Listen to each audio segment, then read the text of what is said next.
안녕하세요. 오늘도 사연살롱을 찾아주셔서 감사합니다. 저는 결혼 2년차 며느리입니다. 제 이야기는 남편과의 첫 만남부터 시작돼요. 남편과 저는 소개팅으로 처음 만났어요. 서로 음식에 관심이 많아서 대화가 잘 통했고 금세 가까워졌죠. 제가 음식 관련 일을 한다는 얘기를 했을 때 남편이 밝게 웃으며 말하더라고요. 우리 엄마가 음식에 진짜 관심이 많으셔. 젊었을 때 한식당도 하셨었는데 네가 음식 관련 일을 한다니까 엄청 좋아하실 거야. 나중에야 안 사실이지만 어머니는 단순히 음식 관련 직업이라는 이유만으로 저를 마음에 들어 하신 게 아니었어요. 어머니께는 젊었을 적에 운영하시던 꽤 유명했던 한식당에 대한 강한 자부심이 있었거든요. 비록 지금은 가게는 문을 닫았지만 어머니는 여전히 집밥이 가장 훌륭한 음식이라고 믿고 계셨어요. 우리 집안의 음식 문화는 내가 책임진다는 말씀을 자주 하셨죠. 그래서 제가 들어오면 이런 전통을 잘 이어줄 거라는 기대가 더 크셨던 것 같아요. 그런데 사실 저는 요리사라고 보기엔 조금 달랐어요. 호텔 조리학과를 졸업하고 요리에 대한 기본적인 기술은 배웠지만 정작 학과 생활을 하면서 깨달은 건 요리가 제 적성에 맞지 않는다는 것이었거든요. 그래서 속으로 조금 불안했어요. 남편 말처럼 저는 음식과 관련된 일을 하긴 했지만 일반적으로 생각하는 요리사와는 조금 다른 일을 하고 있었거든요. 저는 푸드 스타일리스트라는 흔하지 않은 직업을 갖고 있었는데요. 음식을 만드는 게 아니라 음식을 예쁘게 꾸미고 시각적으로 돋보이게 해서 잡지나 매체 등에 음식이 비쳤을 때 먹음직스럽게 보일 수 있게 하는 일을 하고 있었어요. 그래도 남편이 너무 자신있게 말하길래 어머니께 잘 설명하면 되겠지 하고 넘겼습니다. 결혼 이야기가 오가며 시댁에 첫인사를 드리러 갔을 때 어머니께서는 환한 미소로 저를 반겨주셨어요. 이야기를 나누던 중 어머니께서 제 직업 이야기를 꺼내셨죠. 음식 관련 일을 한다고 들었는데 어떤 일을 하고 있니? 저는 제 직업에 나름대로 애정도 있고 자부심도 있었기 때문에 자신 있게 대답했어요. 저는 푸드 스타일리스트로 일하고 있어요. 음식을 광고나 촬영용으로 플레이팅하고 비주얼을 꾸미는 일을 하고 있어요. 어머니는 한순간 멈칫하시더니 고개를 갸웃하시며 물으셨어요. 푸드 스타일리스트? 플레이팅? 그게 뭐야? 그러니까 음식을 만드는 일은 맞는 거지? 남편이 옆에서 끼어들며 어머니께 설명하려고 했어요. 어머니, 그러니까 직접 요리를 하는 건 아니고 음식을 더 먹음직스럽고 멋지게 보이도록 꾸미는 거예요. 사진 촬영 같은 데 쓰이는 음식 비주얼이요. 하지만 어머니는 여전히 이해가 잘 안 되시는 표정으로 말했어요. 그게 무슨 말인지 잘 모르겠네. 결국 음식 만드는 일 아닌가? 어쨌든 요리 관련된 거라면 우리 집에 딱이지. 어쨌든 조리학과를 나왔다고 들었는데 요리도 잘하는 거 맞지? 뭔가 오해가 생길 것 같은 느낌에 저는 다시 한번 차분히 설명했어요. 어머니, 제가 호텔 조리학과를 졸업하긴 했지만 제가 하는 일은 음식을 만드는 것보다는 플레이팅과 비주얼을 꾸미는 일이에요. 요리를 잘한다기보다는 음식을 보기 좋게 꾸미는 쪽에 더 가까워요. 어머니는 여전히 조금 헷갈린다는 표정으로 한숨을 쉬시며 이렇게 말씀하셨어요. 어렵게 말하긴. 어쨌든 음식 관련된 거라면 요리 잘하는 거랑 비슷하겠지 뭐. 전공은 요리인데 요리 기본은 다 배웠을 테니 그 정도면 충분해. 남편이 어머니의 표정을 보고 제 눈치를 살피며 말했어요. 어머니, 맞아요. 이 사람이 음식 관련해서 많이 배웠으니까 요리도 어느 정도 할 수 있긴 해요. 근데 푸드 스타일리스트는 요리와 조금 다른 전문직이에요. 어머니는 손을 휘저으며 그래, 그게 뭐든 요리 관련이면 됐어. 설명 너무 길게 안 해도 돼. 하고 넘어가셨어요. 워낙 생소한 직업이니 한 번에 이해하실 거란 생각은 안 했지만 왠지 좀 찜찜하더라고요. 괜찮아. 어머니는 그냥 네가 음식 정리를 한다는 사실 자체로 이미 만족하시는 것 같아. 굳이 더 설명해서 복잡하게 만들 필요 없을 거야. 저도 그날은 일단 그렇게 생각하고 넘기기로 했어요. 하지만 그날 이후에도 어머니는 제 직업을 요리사와 비슷한 것으로 이해하시는 듯 했고, 이런 오해는 이후에 점점 큰 갈등으로 이어지기 시작했죠. 결혼 후 얼마 지나지 않아 시댁 행사가 생겨서 참석하게 됐어요. 시조카의 첫 돌이라 돌잔치가 있었거든요. 돌잔치 장소는 고급 호텔 뷔페였고 음식도 다양하고 깔끔하게 준비되어 있어 딱 보기에도 손님들이 만족할 만한 곳이었죠. 저도 남편과 함께 뷔페를 구경하며 정말 잘 준비하셨다며 감탄하고 있었어요. 그런데 그때 시어머니께서 제 이름을 부르시며 손짓하셨습니다. 둘째 며느라, 이쪽으로 와보렴. 내가 뭘 좀 준비했거든. 저는 무슨 일인가 싶어 따라갔는데 어머니는 호텔 뷔페 한쪽 빈 테이블에 커다란 가방을 열고 계셨어요. 가방 안에는 어머니가 집에서 직접 준비해 오신 음식들이 가득 들어 있었습니다. 김치, 갈비찜, 나물 반찬, 잡채 같은 전통적인 집밥 메뉴들이었어요. 심지어 전기 보온통에 뜨끈한 된장찌개까지 가져오셨더라고요. 세상에, 어머니, 이걸 다 집에서 가져오신 거예요? 놀란 제가 묻자 어머니는 당당하게 대답하셨습니다. 그럼 우리 집안 잔치에 이런 호텔 음식만으로는 부족하지. 어르신들 입맛엔 우리 집밥이 딱이야. 앞으로 네가 배워야 할 것도 이런 거야. 다음에 네 아이 돌잔치 때는 너도 이렇게 준비해야 한다. 순간 말문이 막히더라고요. 시어머니의 자부심 넘치는 모습과 이미 음식이 완벽히 차려진 호텔 뷔페 상황이 너무 대비됐거든요. 그런데 문제는 그뿐만이 아니었어요. 어머니께서 가져오신 음식을 하나 둘씩 테이블 위로 차리기 시작하자 손님들의 시선이 점점 그쪽으로 몰리기 시작했습니다. 호텔 직원들도 어찌할 바를 몰라 멀찍이서 지켜보고 있었고요. 뭔가 이상하다는 눈빛을 주고받던 손님들 중 몇몇이 멀리서 어색하게 웃으며 속삭이는 소리가 들렸습니다. 저게 뭐지? 저 음식 호텔에서 준비한 건 아니겠지? 아니, 뷔페에 음식 많은데 뭐하러 음식을 해온 거야? 심지어는 호텔 매니저로 보이는 분이 다가와 말을 걸려고 하다가 어머니의 당당한 태도에 잠시 망설이는 모습도 보였어요. 잔치의 주인공이나 다름없었던 형님께서도 옆에서 창피함에 얼굴이 빨갛게 달아오르시더라고요. 어머니가 이러실 줄은 몰랐어요. 어떡해요? 진짜 당황스럽네. 형님도 모르게 하신 거예요? 알았으면 절대 못 하시겠죠. 그때 어머니는 손님들 앞에서 음식을 권하시며 더 당당하게 말씀하셨어요. 여러분, 이건 제가 직접 준비한 집밥이에요.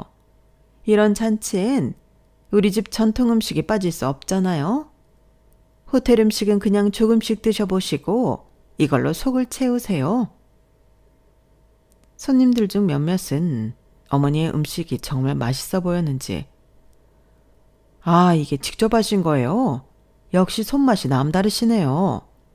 라며 웃으며 받긴 했지만 호텔 뷔페에 어울리지 않는 따로 준비된 음식들 그리고 그걸 아무렇지 않게 권하시는 시어머니의 모습에 대부분의 손님들은 조금씩 눈치를 보며 음식 앞을 지나쳤죠.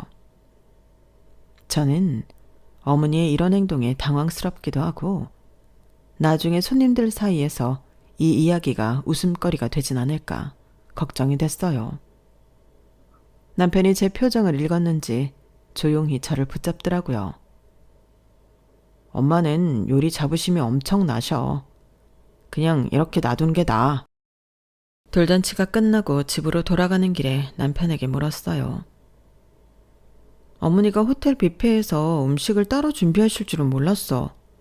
사람들이 너무 당황스러워하는 게 보였잖아. 남편은 어깨를 으쓱하며 대답했어요. 엄마는 우리 집 음식이 최고라는 신념이 있으시니까. 그런데 오늘 일은 솔직히 나도 예상은 못했네. 저렇게까지 하실 줄이야.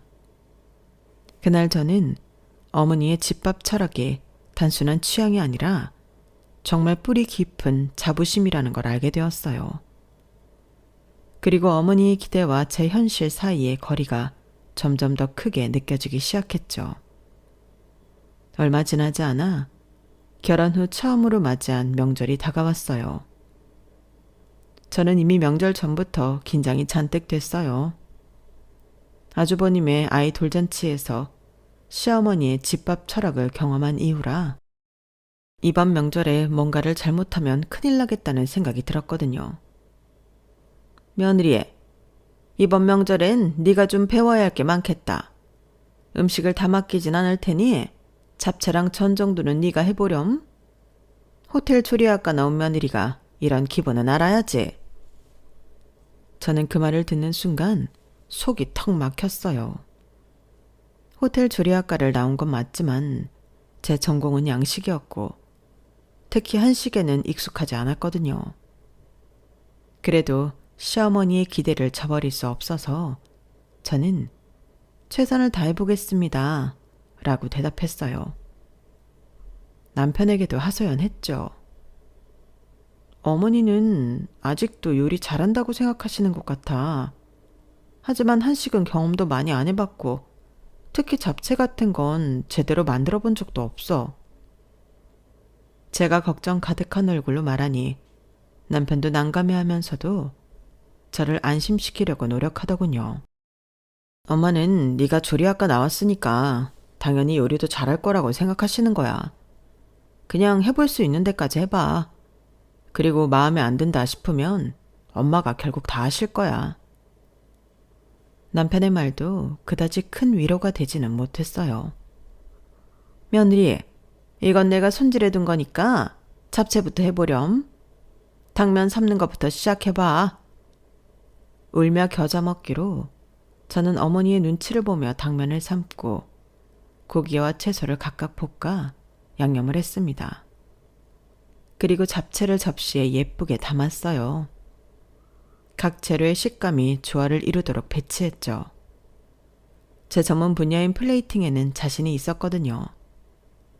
완성된 잡채는 눈으로 보기엔 정말 멋졌어요. 색감과 모양은 마치 잡지에서나 볼 법한 비주얼이었죠. 하지만 문제는 맛이었습니다. 어머니가 잡채를 한 입 드시더니 곧바로 얼굴을 찡그리셨어요. 이게 뭐니? 얘야, 당면이 이렇게 퍽퍽하면 양념이 제대로 배지도 않는단다. 그리고 간은 왜 이렇게 싱거운 거야? 간장은 더 넣었어야지. 너 정말 요리를 업으로 하는 사람 맞아? 저는 당황해서 한숨을 쉬며 말했어요. 어머니, 제가 요리를 잘하는 직업은 아니라고 몇 번이나 말씀드렸잖아요. 저는 양식을 전공한 데다 졸업하고 요리사로 일한 경험도 없고 쭉 음식을 꾸미는 일만 해왔는걸요. 그러자 어머니는 한숨을 깊게 쉬며 말씀하셨어요. 그래, 음식을 예쁘게 꾸민다면서. 어쨌든 요리를 해야 음식을 이쁘게 꾸밀 거 아니니? 요리를 못하면 꾸미는 게 무슨 소용이야? 저는 속이 터질 것 같았어요. 맛에는 처음부터 자신이 없었으니 최대한 잘하는 거라도 더 잘 해보자는 마음에 플레이팅에 집중하며 내가 할 수 있는 최선을 다했는데 어머니의 기대에는 전혀 미치지 못한 것 같아 더 답답했죠. 남편이 옆에서 상황을 달래려고 웃으며 말했어요. 엄마, 그래도 비주얼은 진짜 파인다이닝 레스토랑급 아닌가요? 맛은 조금 부족할 수 있어도 말이에요. 하지만 어머니는 고개를 저으며 단호하게 말씀하셨어요. 비주얼이고 뭐고 명절 음식은 맛이 제일 중요해. 내가 다시 만들어야겠다. 며느라, 다음엔 내가 하는 거 잘 보고 제대로 배워야 한다. 어머니는 부엌으로 들어가 직접 잡채를 새로 만드셨고 그 사이 저는 전을 부치기 시작했어요. 그런데 전을 부칠 때도 어머니는 계속 부엌을 들락거리며 지적하셨습니다. 불 조절은 이렇게 하는 거야. 동그랑땡 크기가 왜 이렇게 제각각이니? 이런 걸 기본적으로 해야지. 그날 밤 집으로 돌아오는 차 안에서 저는 남편에게 불만을 털어놓았어요. 이렇게까지 할 거면 왜 나한테 맡기신 거야? 어머니가 하시는 게 제일 맛있을 텐데. 남편은 제 손을 꼭 잡아주며 미안해 하더라고요. 다음번엔 내가 미리 엄마한테 말해놓을게. 너무 스트레스 받지 마. 저는 고개를 끄덕였지만 마음 한구석이 여전히 답답했어요. 특히 어머니의 말. 요리를 해야 꾸미는 거 아냐?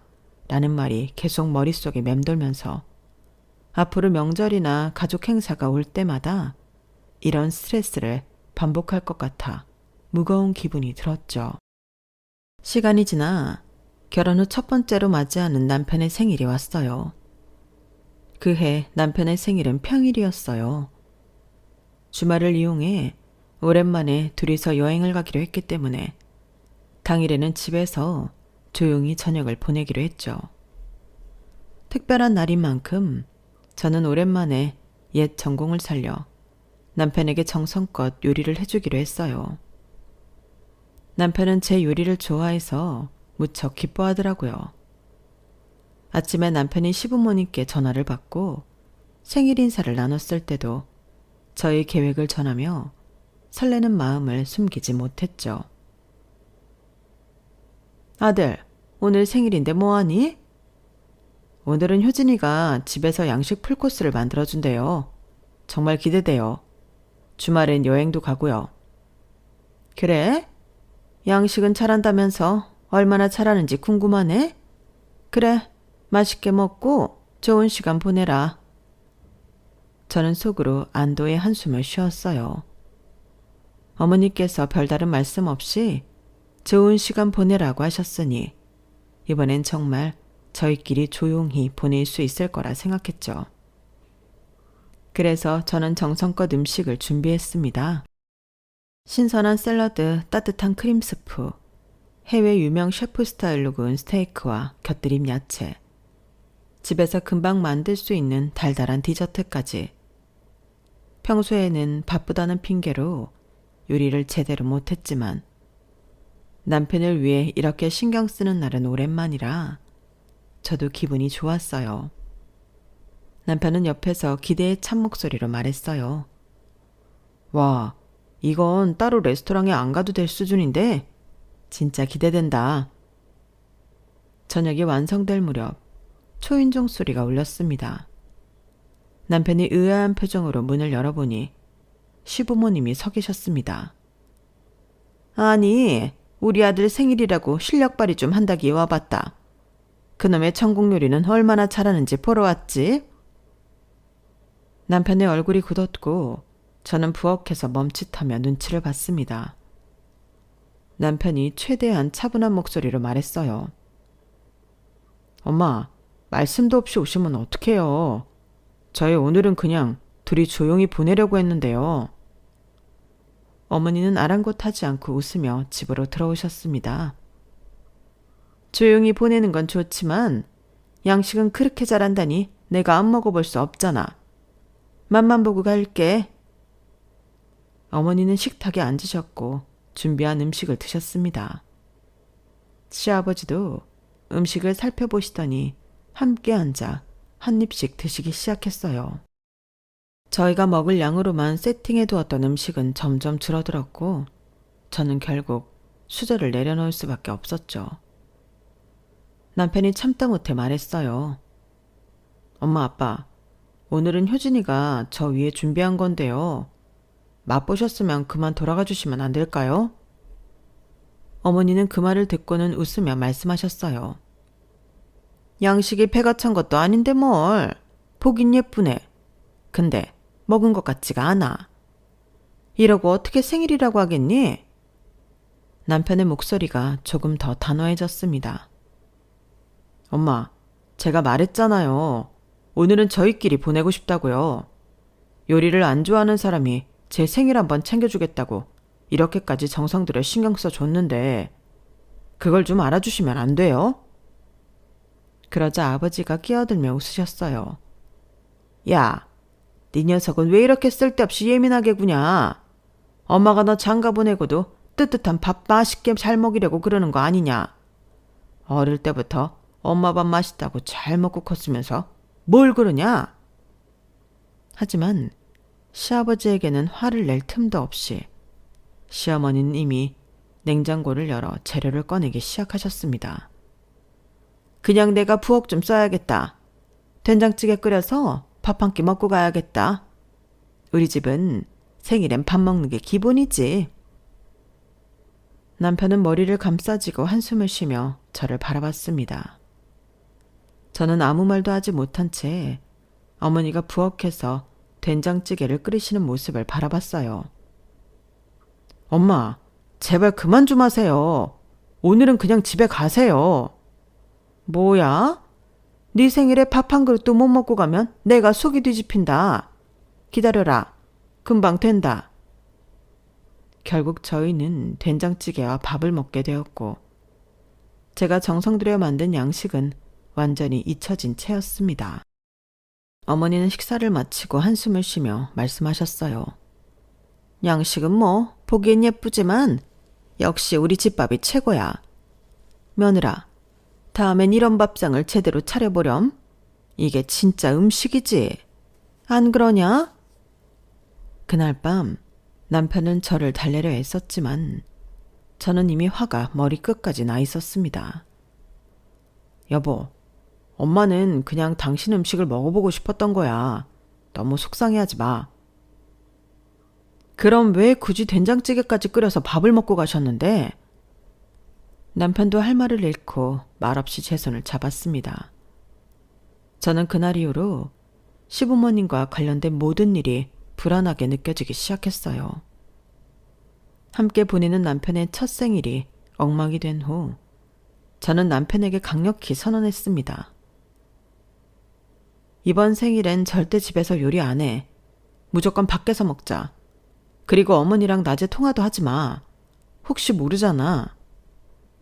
남편도 저와 같은 생각이었는지 바로 근사한 레스토랑을 예약했습니다. 좋아. 이번에 완벽하게 너랑 나만의 시간을 보내자.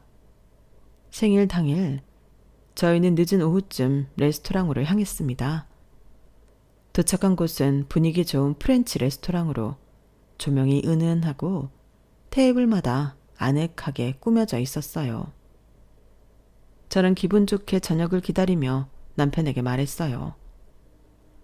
여기 진짜 좋다. 오늘은 어머니 일도 신경 안 쓰고 우리 둘만 조용히 보내자. 남편도 환하게 웃으며 오늘만큼은 완벽하게 너랑 나만 이라고 대답했죠.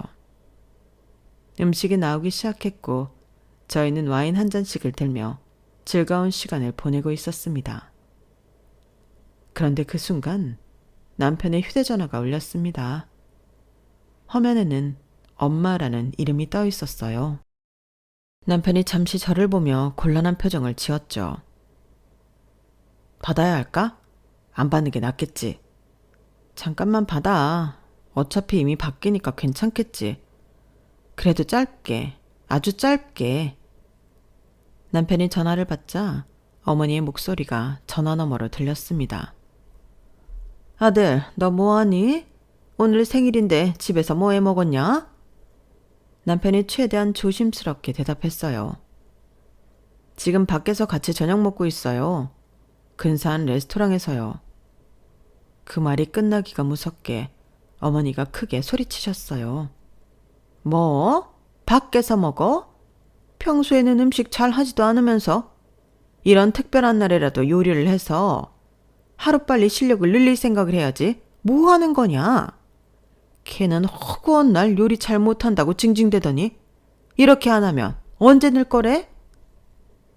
저는 테이블 건너편에서 남편의 얼굴이 굳어가는 걸 봤습니다.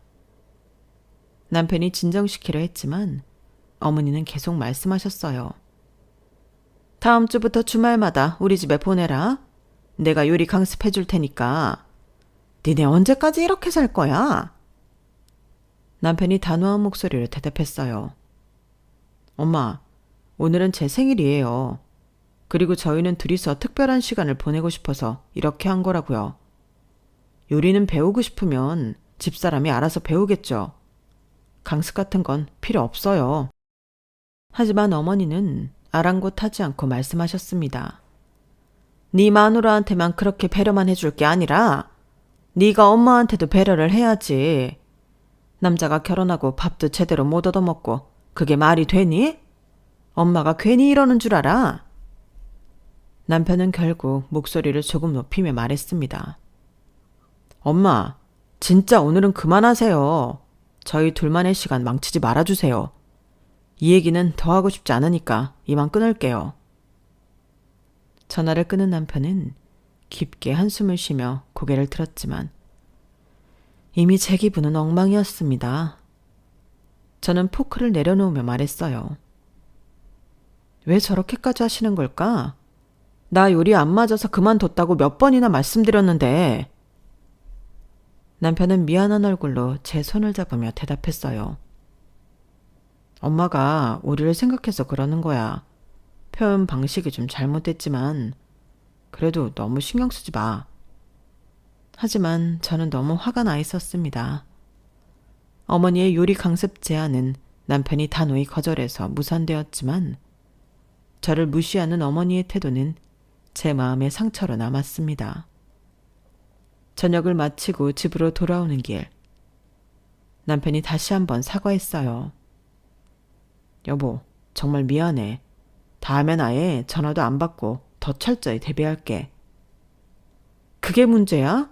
내가 요리를 못한다고 매번 이런 얘기를 듣는데 그게 스트레스라고.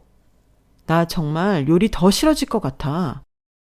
그날 이후로 저는 요리와 관련된 시댁의 기대에 대해 더 큰 부담을 느끼게 되었고 남편의 생일조차도 온전히 우리 부부를 위한 시간을 보낼 수 없다는 생각에 스트레스가 심해졌어요. 남편의 세 번째 생일이 다가오자 저는 남편에게 단호히 말했습니다. 이번엔 아예 집에 있지도 않을 거야. 어머니가 또 갑자기 찾아오셔서 내 요리를 갈구시거나 밥을 차릴까봐 그런 걱정을 할 필요 없는 곳으로 떠나버리고 싶어. 남편도 고개를 끄덕이며 찬성했죠. 좋아.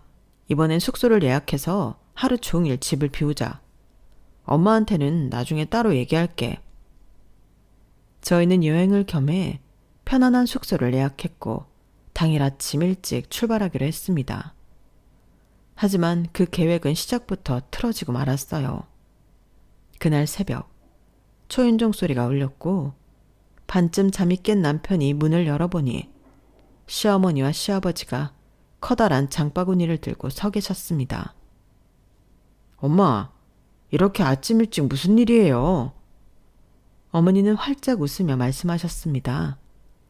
오늘 네 생일인데 보나마나 며느리는 음식을 한다고 한들 또 양식 같은 거나 꾸미고 있을 테니까 미역국 한 번을 제대로 안 끓여줄 것 같아서 내가 왔지. 생일이면 미역국은 기본 아니냐? 저는 침실에서 소란스러운 소리를 듣고 부엌으로 나와 상황을 확인했어요. 어머니는 이미 부엌에 장을 풀어놓고 미역과 고기를 꺼내고 계셨습니다. 어머님, 이건 다 뭐예요? 제가 당황스러운 얼굴로 물었더니 어머니는 환히 웃으며 대답하셨습니다. 아니, 내 아들 생일인데 미역국도 안 끓이고 그냥 넘어갈 생각이었니? 그럴 것 같아서 내가 왔지. 이제라도 배우면서 제대로 준비해. 하도 기가 막혀서 아무 대답도 못하고 있으니 남편이 급히 나서서 말렸습니다. 엄마, 저희 오늘 아침 일찍 나가기로 했어요. 예약해둔 숙소가 있어서 빨리 출발해야 한다고요. 그러자 어머니는 냄비를 꺼내며 한숨을 내쉬었습니다. 그래? 근데 미역국도 못 먹고 가면 너희 엄마 속이 뒤집힌다.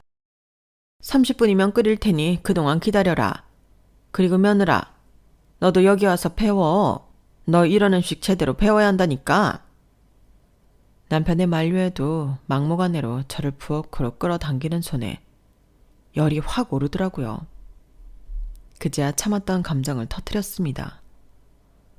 어머니, 제가 음식하는 걸 즐기지도 않고 잘하지도 않는다고 몇 번이나 말씀드렸잖아요. 그런데 왜 자꾸 저한테 이렇게 강요하시는 거예요? 어머니는 그 말을 듣고는 눈썹을 치켜 올리며 대답하셨습니다. 음식을 꾸민다면서 제대로 요리도 못하면서 무슨 꾸미는 걸 하겠다는 거니? 음식 꾸미는 걸 업으로 한다는 애가 실상 제대로 된 밥 한 끼도 못 차린다는 게 말이 되니? 저는 더 이상 참을 수가 없었습니다. 그럼 어머니가 하세요. 저는 요리도 적성에 안 맞아서 그만둔 건데 계속 이런 식으로 저한테 기대만 하시면 저도 힘들어요. 남편이 저와 어머니 사이에 서서 급히 중재를 시도했습니다. 엄마, 제발요. 당신도 너무 화내지 말고. 엄마, 저희 진짜 가야 해요. 미역국은 나중에 끓여주세요. 제 생일인데 이런 걸로 또 싸우고 싶지 않아요. 그러나 어머니는 단호하셨습니다. 아들아, 너 어릴 때부터 생일이면 내가 끓인 미역국 먹었지 않니? 오늘도 먹어야 한다. 그리고 얘, 너도 음식 다루는 사람이라면 이런 기본적인 걸 배워야 해. 안 그러면 앞으로 어쩌려고 하니? 결국 아버지가 나서서 어머니를 거들었습니다. 그래, 젊은 애들이 왜 이렇게 속이 좁아? 해달라는 것도 아니고 엄마가 좋다고 해주겠다는데 뭘 그렇게 복잡하게 구냐?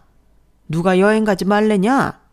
가기 전에 뜨뜻한 미역국 먹고 출발하면 더 좋은 거 아니냐? 저는 더 이상 참을 수 없었습니다. 미역국은 두 분이서 드시고 가세요. 저는 더 이상 할 말 없어요. 남편은 제 손을 잡으며 부엌을 빠져나와 작은 목소리로 말했습니다. 미안해. 엄마가 고집이 너무 세서. 내가 어떻게든 더 단호히 말할게.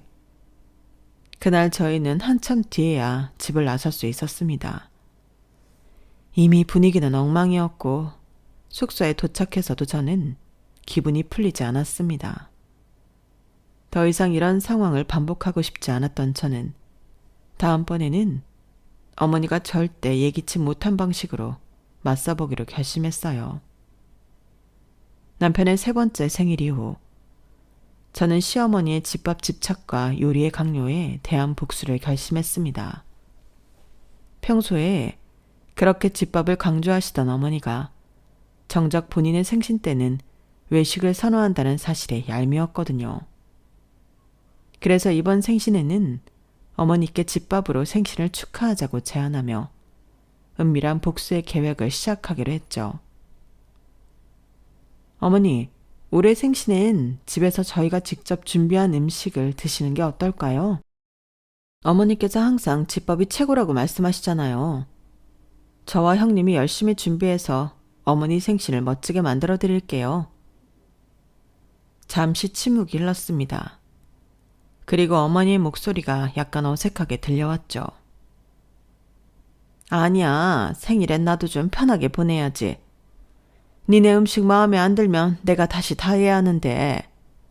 외식 장소 괜찮은데 예약 잡으면 거기서 하자. 저는 속으로 웃으며 아주 순진한 척 대답했습니다. 그렇게 말씀하시면 제가 실력을 늘릴 기회가 없잖아요. 어머니께서 늘 그러셨잖아요. 요리는 연습할수록 느는 거라고요. 생신 같은 특별한 날에 연습해보지 않으면 언제 배우겠어요? 어머니는 당황한 기색이 역력했습니다. 아, 그래도 생일엔 좀 쉬고 싶어서. 네가 그렇게 말하니 뭐. 알겠다. 그럼 한번 해보거라. 전화를 끊고 남편에게 상황을 설명하자 남편은 말없이 고개를 절레절레 흔들었습니다. 여보, 엄마를 이렇게 몰아붙이면 나중에 후회하지 않을까? 아니, 절대 후회 안 해. 이번엔 어머니께 내가 얼마나 진지하게 배우고 있는지 보여드릴 거야. 단 내 방식대로. 며칠 후 상황을 알게 된 형님이 제게 따로 연락하셨습니다. 왜 그런 제안을 한 거야? 생일엔 그냥 외식으로 끝내면 편하지 않아? 도대체 무슨 생각이야? 형님, 형님도 아이 돌잔치 때 억울했던 거 잊으셨어요? 어머니가 우리를 요리로 힘들게 하는 걸 끊으려면 이번 기회가 절호의 찬스라고요. 만약에 이번에도 우리가 얌전히 넘어가면 어머니는 계속 요리를 강요하실 거예요. 형님은 망설이면서도 살짝 흔들리는 표정으로 물었습니다. 근데 우리가 이런다고 어머니가 변하실까? 형님, 복수는 혼자 하는 게 아니에요. 우리 둘이 힘을 합쳐야 제대로 효과를 볼 수 있어요. 어머니께서 요리로 더 이상 우리를 괴롭히지 못하게 만드는 게 목표잖아요. 형님은 잠시 고민하더니 마침내 한숨을 쉬며 대답했습니다. 그래, 솔직히 나도 아이 돌잔치 때 그 난리를 겪은 게 아직도 속상해. 좋아, 이번엔 제대로 해보자. 생신 당일 저와 형님은 부엌에서 열심히 움직이며 요리를 준비했습니다. 물론 복수의 포인트를 놓치지 않고 하나하나 신경 쓰면서요. 된장찌개는 일부러 소금을 너무 많이 넣어 짜게 만들었고 잡채는 간을 거의 하지 않아 밍밍하게 내놓았어요. 저는 일부러 태우거나 더 익혀서 보기에는 괜찮아 보이지만 먹기엔 곤란하게 만들었습니다. 시어머니는 음식을 하나씩 맛보시며 점점 표정이 굳어졌습니다. 이 된장찌개는 왜 이렇게 짜니? 이건 둘째 네가 했니? 맛을 보고 간을 맞췄어야지. 저는 아주 진지하게 대답했습니다. 어머니, 아까 간 봐달라고 했을 때 간이 약하다고 하셔서 이번엔 좀 강하게 했는데 좀 과했나 봐요. 다음엔 더 신경 쓸게요. 어머니는 한숨을 쉬며 형님이 하신 잡채를 드셨습니다. 이건 너무 싱겁잖아. 당면만 먹는 것 같아서 맛이 하나도 안 느껴져. 형님이 옆에서 덧붙였습니다. 어머니, 이번엔 간을 약하게 하라셔서 싱겁게 해봤어요. 입에 안 맞으세요? 다음엔 적당히 맞춰보겠습니다. 아버지도 젓가락을 내려놓으며 말씀하셨습니다. 여보, 그냥 내년부턴 외식하는 게 좋지 않겠어? 애들 고생시키지 말고. 어머니는 화를 꾹 참으시며 대답하셨습니다. 그래, 내가 외식을 좋아하는 이유가 있었네. 니네가 내 입맛에 맞추는 건 아직 너무 무리구나. 형님은 식탁 밑으로 제 발을 툭 치며 웃음을 참으시더라고요. 저희는 서로 눈빛을 교환하며 작전 성공의 기쁨을 나눴습니다. 하지만 한 번으로 끝낼 수는 없었어요. 어머님이 집밥이나 저희 요리에 학을 떼실 때까지 계속해야 했죠. 다음에 시어머니의 생신이 다가오자 어머니는 이번에도 외식을 고집하셨습니다. 얘들아, 이번엔 그냥 외식하자. 밖에서 먹는 게 편하고 좋잖아. 괜히 니네도 집에서 해먹는다고 준비하느라 고생하지 말고. 어머니의 외식 제안에 저는 바로 형님에게 전화를 걸었습니다. 형님, 이번엔 어머니가 외식을 하자고 하시는데 우리가 이번 기회를 놓치면 안 된다고 생각해요. 어머니 입에서 집밥 이야기가 다시는 안 나오게 해야죠. 형님은 한숨을 쉬며 물었습니다. 또 뭘 하려는 거야? 지난번 복수도 힘들었잖아. 형님, 이번엔 간단해요. 어머니가 집밥이 질리게 하는 거예요. 재료를 너무 많이 준비해서 음식은 푸짐한데 다 먹지도 못하고 잔뜩 남겨서 난감하게 만드는 거죠. 형님은 잠시 망설이더니 웃으며 대답했습니다. 그래, 기왕 하는 거 마지막이라 생각하고 제대로 해보지 뭐. 어머니가 다시는 집밥 이야기를 꺼내지 않게 하자. 어머니께 다시 전화를 걸어 형님과 함께 생신 식사를 집에서 하자고 설득을 시작했습니다. 어머님, 이번엔 어머님 댁에서 식사를 준비할게요. 어머니께서 항상 말씀하셨잖아요. 요리는 연습해야 는다고. 이번에도 어머니가 저희 실력이 얼마나 늘었는지 봐주셔야죠. 어머니는 단호히 거절하라 하셨습니다. 아니야, 밖에서 먹는 게 편하고 좋다니까. 생일엔 나도 좀 분위기 있는 곳에서 맛있는 걸 먹으면서 쉬고 싶다. 하지만 저와 형님이 한 목소리로 말했다는 걸 듣고 어머니는 결국 설득당하셨습니다. 그래, 네가 그렇게 하고 싶다면 어쩔 수 없지만 너무 과하게 준비하지 말고 간단하게 해. 생신 당일 저는 형님과 장을 보러 갔습니다. 물론 과하게 준비하지 말라는 어머니의 말은 전혀 신경 쓰지 않았죠. 냉장고와 찬장을 꽉 채울 정도로 엄청난 양의 재료를 사들였죠. 형님이 장바구니를 보며 웃음을 터뜨렸습니다. 와, 이거 너무 많은 거 아니야? 이 양으로 엉터리 음식을 하면 어머님 진짜 화가 많이 나시겠는데? 우리 진짜 괜찮을까? 괜찮아요, 형님. 어머니께서 푸짐하게 먹는 집밥이 최고라고 하셨잖아요. 오늘 어머니의 이상을 완벽히 실현해 드리는 거예요. 부엌에서는 재료 손질만으로도 한나절이 걸렸습니다.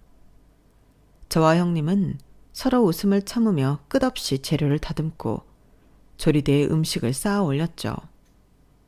찌개는 커다란 냄비 2개로 끓였고 잡채는 대야 크기의 그릇에 담았습니다.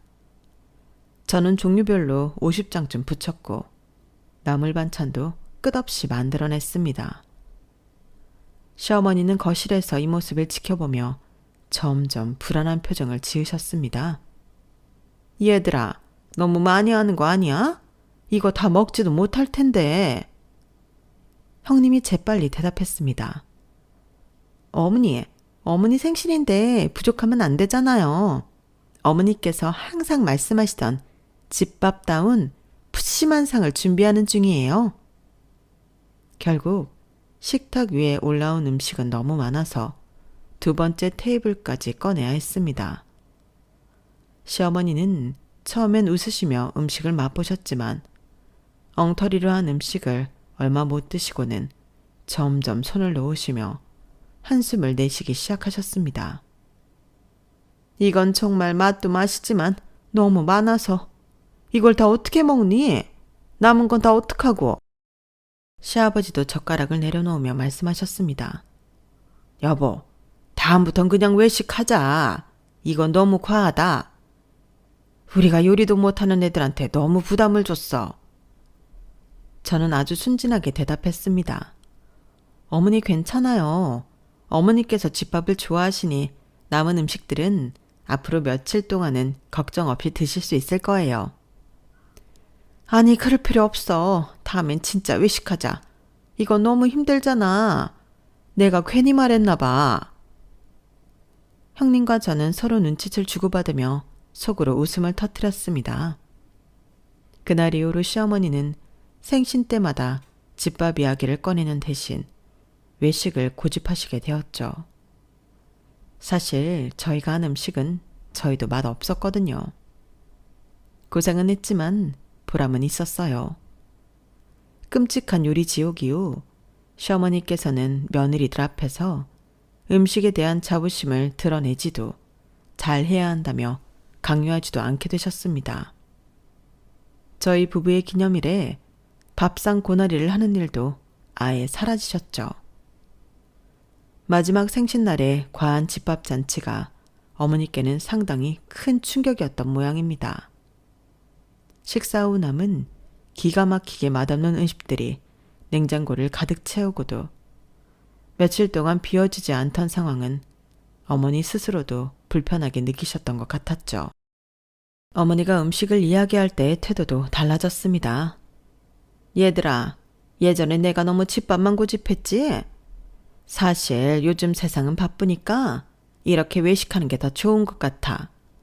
너희도 일하고 집안일도 해야 하는데 너무 힘들지 않게 해야지. 그렇게 시어머니와의 음식 전쟁은 끝이 났습니다. 어머니는 더 이상 며느리들에게 집밥의 무게를 지우지 않으셨고, 가족 모임은 외식이라는 즐거운 선택지로 자연스럽게 자리 잡았습니다. 이제는 모임 때마다 어머니께서 밝게 웃으며 말씀하세요. 이번엔 어디 좋은 데 가서 맛있게 먹자. 너희도 바쁠 텐데 편하게 가서 즐기면 되지. 저는 그 말을 들을 때마다 속으로 작은 승리를 떠올리며 미소를 지어요. 모든 일이 원만히 해결되고 나니 어머니와의 갈등도 이제는 웃으며 이야기할 수 있는 추억이 되었으니까요. 가끔은 복수도 관계를 풀어내는 또 다른 방법일 수 있다는 걸 배운 경험이었달까요? 이제 우리 가족은 맛있는 음식을 함께 나누며 진짜로 즐거운 시간을 보낼 수 있게 되었답니다. 제 이야기는 여기까지예요.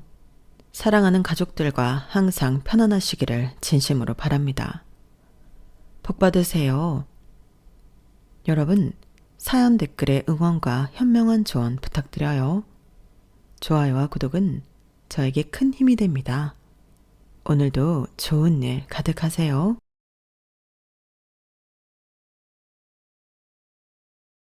안녕하세요. 오늘도 사연 살롱을 찾아주셔서 감사합니다.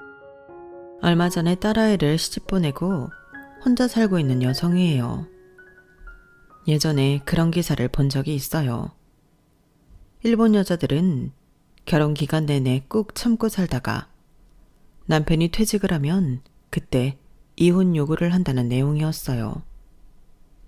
평소 떵떵거리던 남편이 가장 위축되는 그 시간을 기다렸다가 뒤통수를 치는 거죠. 그 얘기를 처음 들었을 때는 일본 여자들은 참 무섭구나 생각했었는데 막상 내가 이 나이에 이혼을 하다 보니 오죽하면 그 여자들이 그때까지 참고 기다렸을까 이해가 되더라고요. 저도 딸아이가 결혼할 때까지 참고 버티다가 이혼을 했거든요. 그런데 이 인간이 정말 마지막 순간까지 인간 말종짓을 하더라고요. 그러니 어쩌겠어요. 받은 거에 2배, 3배 이자 쳐서 대갚아 주어야죠. 저는 23세 남편과 만났어요. 대학을 졸업하고 작은 디자인 회사에 다니고 있었는데 남편이 그곳 사장이었어요. 남편은 돈 있는 집 장남으로 태어났지만 부모님 기대에 부응하지 못해서 동생한테 밀린 비운의 왕자였죠. 시어머니는 엄청난 돈을 쏟아부어 큰아들을 공부시켰지만 원하던 명문대는 고사하고 서울에 있는 대학도 모조리 떨어지고 말았어요. 애초에 공부에 소질이 없는 애한테 괜한 돈만 쏘아부은 거였죠. 반면에 작은아들은 형한테 시키는 거에 반의 반도 안 되게 공부를 시켰음에도 전교 1등은 물론 전국 모의고사에서 0.3% 밖으로 떨어진 적이 없을 정도로 공부를 잘했어요. 게다가 리더십도 있고 모범생이라서 선생님들은 물론 친구들한테도 인기가 좋았어요. 딱 하나, 아쉬운 게 있다면 장남이 아닌 차남이라는 거였죠. 당시 저희 시댁은 증조부 때부터 3대째 병원을 운영해온 의사 집안이었는데 그래서 장남인 제 남편이 대를 이어 의사가 돼주길 바라셨어요. 하지만 제 남편은 그럴 생각도 없고 그럴 능력도 없는 사람이었다는 게 문제였죠. 어떻게든 장남을 인서울 의대에 보내려고 사법고시생들보다 더 열심히 장남 교육에 치맛바람을 날렸던 시어머니는 제 남편이 재수를 하고도 지방대까지 모조리 떨어지자 그제야 장남한테서 기대를 잡으셨어요. 그리고는 작은 아들한테 올인하셨죠.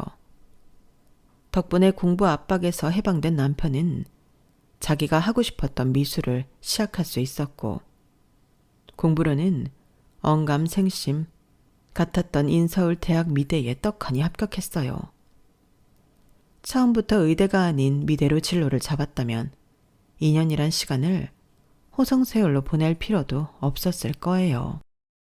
집안의 기대주 장남에서 하루아침에 찬밥 신세가 된 남편은 오히려 부모님 눈치 안 보고 자기가 하고 싶은 미술을 실컷 할 수 있었어요. 그러다 재학 중에 이름 있는 광고 공모전에 입상을 하면서 대학 졸업과 동시에 유명 광고회사에 들어가게 되었죠. 부모가 원하는 의사가 되지 못했지만 자기 분야에서 꽤 괜찮은 커리어를 쌓아가자 부모님도 조금씩 마음을 풀기 시작하셨어요. 그 회사에서 3년간 일을 한 남편은 대리를 달자마자 퇴사를 하고 회사를 차렸어요. 직장 생활을 해보신 분들은 아실 거예요. 회사원 3년 차가 얼마나 위험한지를요. 사수 밑에서 이런저런 일을 다 경험하고 산전수전 겪어본 연차라서 나름 자기 능력에 대해 자신감을 갖는 때잖아요. 프로젝트 성공이 마치 자기 능력 덕분인 줄 착각하는 시점이요. 실제로 그 시점에 퇴사를 하고 자기 사업을 시작하는 사람이 꽤 많았어요. 그리고 대개는 그런 사업을 시작했다가 2년도 못 버티고 망하는 경우가 대다수였죠. 저는 남편이 회사를 차리고 3개월이 조금 넘는 시점에 남편 회사에 취직을 한 거였어요. 그 3개월 동안 저에 앞서 4명이나 입사를 했다가 퇴사를 했으니 남편 회사가 얼마나 위태로운 상황이었는지 짐작하실 거예요. 사회 초년생이었던 저는 사실 할 줄 아는 게 거의 없었어요. 미대 시각 디자인과를 나오기는 했지만 실전 업무와는 전혀 다른 공부였기 때문에 배운 걸 써먹는다는 건 거의 불가능했거든요. 그래서 사수를 잘 만나야 하는 시점이었는데 안타깝게도 회사에는 제게 일을 가르쳐줄 사수가 없었다는 게 문제였죠. 그래서 회사 대표인 남편이 제 사수 일까지 도맡아 했어요.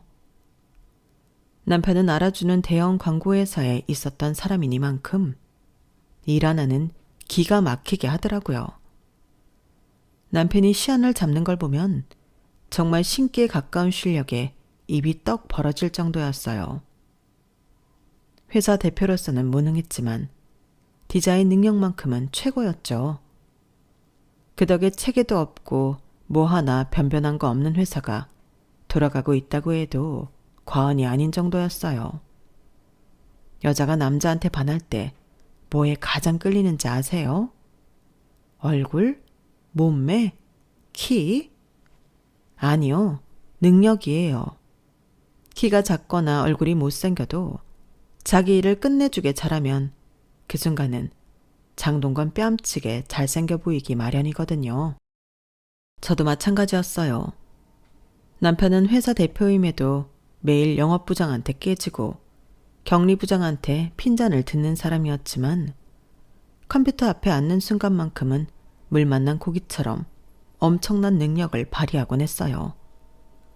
그러니 어떻게 안 반할 수 있겠어요.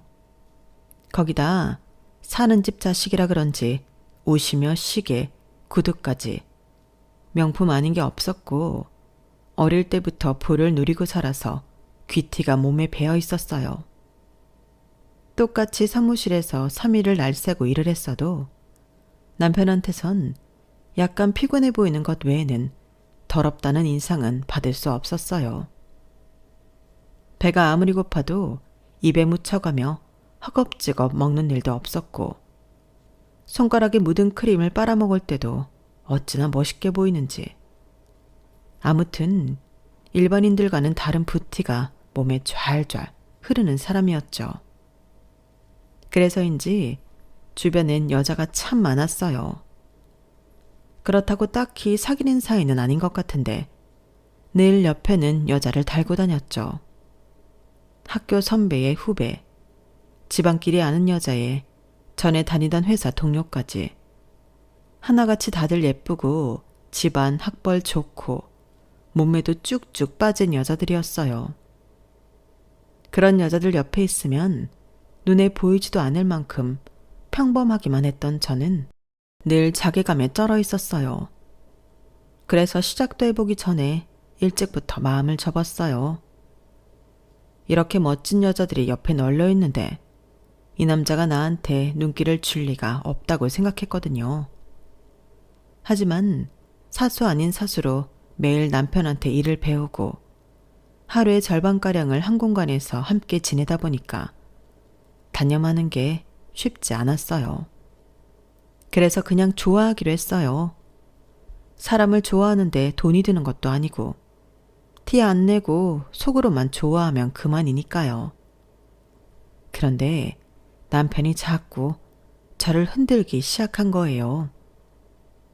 처음 제가 입사했을 땐 제 옷차림이나 장신구에 무신경 하던 사람이 언제부턴가 간섭도 하고 칭찬도 하기 시작했거든요. 가령 이런 식으로요. 선주 씨는 그 가디건 좋아하나 봐? 이달 들어 벌써 3번째 입고 오네? 선주 씨한테는 와인색이 참 잘 어울린 것 같아. 선주 씨, 귀걸이 새로 샀어? 예쁘네. 남편의 이런 관심에 접었던 마음을 다시 펴고 접기를 몇 번이나 반복했어요. 그러다 결정적인 사건이 벌어진 거예요. 하루는 클라이언트와 미팅이 있어서 남편과 함께 거래처로 갔는데 미팅이 길어져서 그쪽 담당자와 함께 저녁 식사까지 하게 되었어요. 문제는 그 담당자가 은근히 제게 성적인 농담을 걸면서 슬쩍슬쩍 가벼운 신체 접촉을 해왔다는 거였죠. 저희 회사로서는 중요한 거래처였던 탓에 애써 참고 넘어가려고 했는데 순간 남편이 소리나게 젓가락을 딱 내려놓더라고요. 그리고는 어이가 없다는 듯 피식 웃으면서 그러는 거예요. 아이씨, 어디서 개수작이야.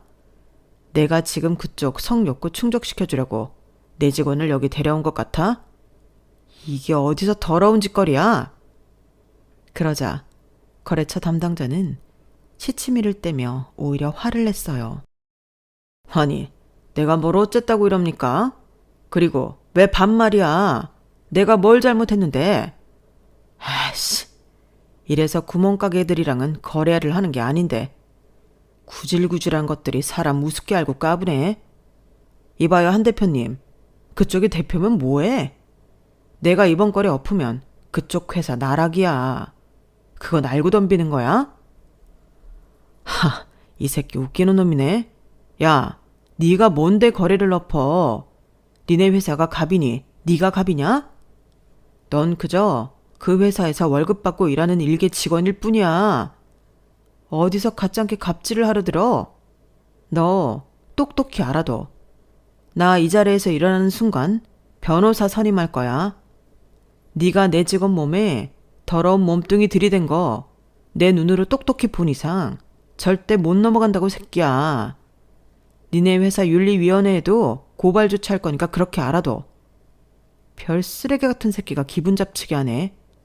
이선주 씨, 일어나요. 나가서 옷부터 사입읍시다. 그 새끼가 손댄 부위 증거품으로 남겨놔야 되니까.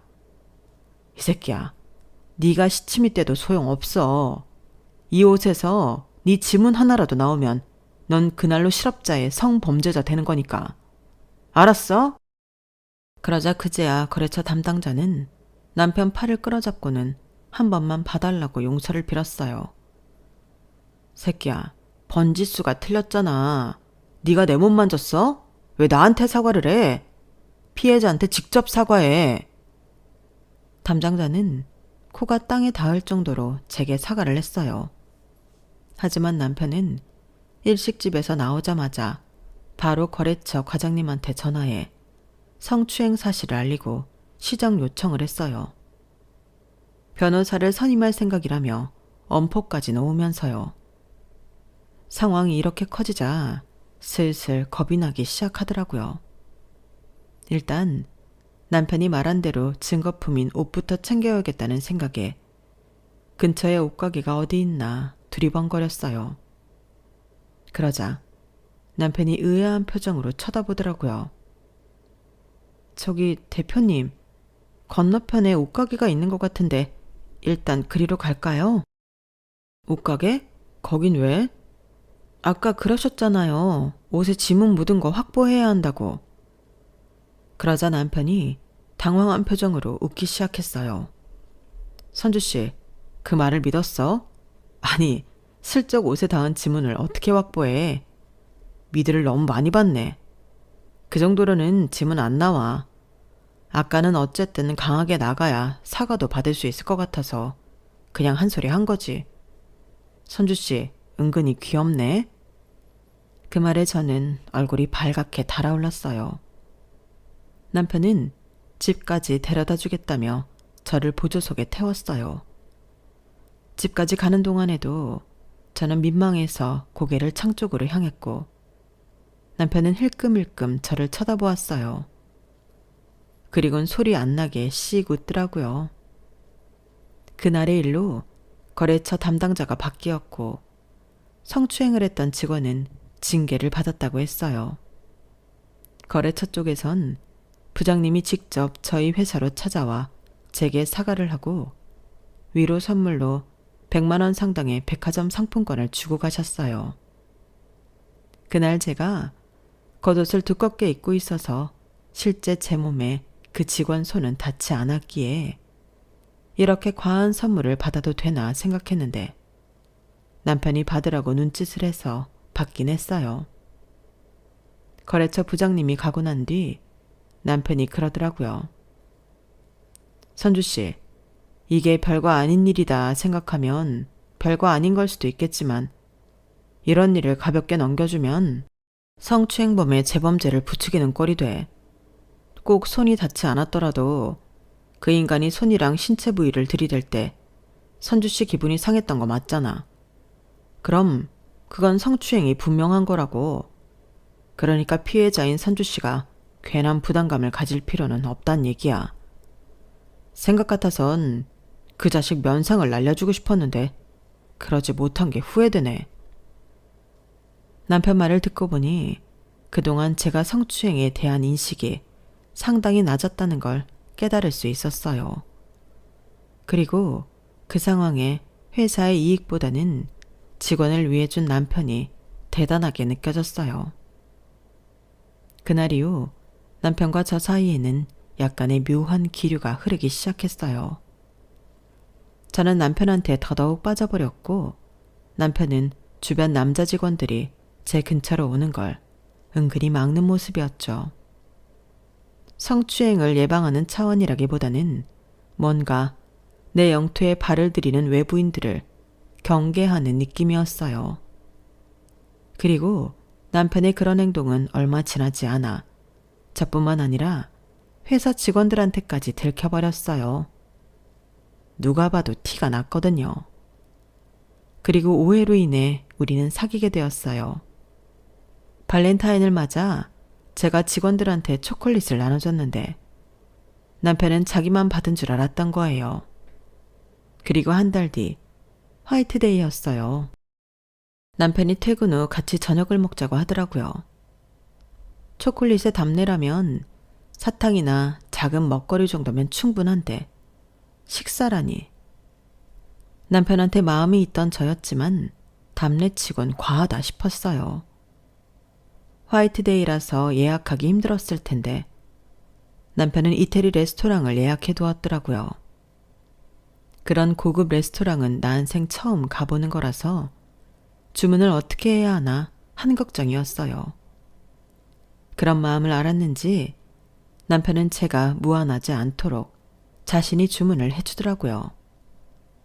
날이 날이니만큼 레스토랑 안에는 남녀 커플들로 가득했고 그래서 그런지 마치 우리도 연인 사이인 것 같은 착각이 들었어요. 테이블마다 꽃과 선물 상자가 놓여 있어서 은근히 부럽더라고요. 그런데 그때 남편이 가방에서 선물 상자를 하나 꺼내지 뭐예요. 목걸이였어요. 이태리 레스토랑에서의 식사 대접도 벅찬데 목걸이라니. 남편의 급발진에 살짝 당황스러웠어요. 그러면서도 이러다 사귀자고 하는 거 아닌가? 기대도 됐어요. 아니나 다를까 남편이 제 목에 목걸이를 걸어주면서 자기랑 사귀자고 하더라고요. 바로 받아주면 너무 기다린 티가 날 것 같았지만 그래도 내심 기다렸던 말이었기에 창피함도 불사하고 넙죽 그 고백을 받아들였어요.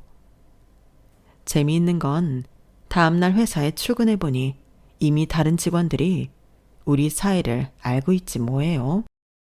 알고 보니 영업부 대리님이 남편과 제가 손을 잡고 걷는 걸 봤더라고요.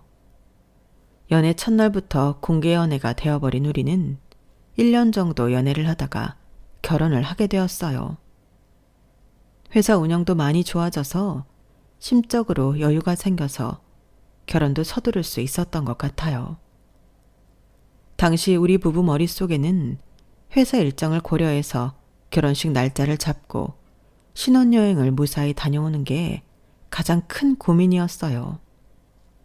남편과 제가 빠지면 저희 회사의 디자인 파트가 다 빠지는 셈이라서 어떻게 하면 회사 일에 지장을 주지 않고 무사히 일정을 소화하느냐, 그게 관건이었죠.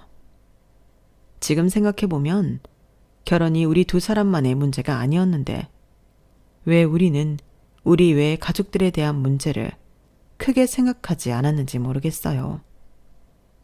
환영은 아니어도 반대는 하지 않을 거라는 근거 없는 자신감이 있었나 봐요. 시댁 대문 앞에 도착해서야 살짝 걱정이 되기 시작했어요. 시댁이 꽤 산다는 건 알고 있었지만 이 정도로 잘 사는지는 몰랐거든요.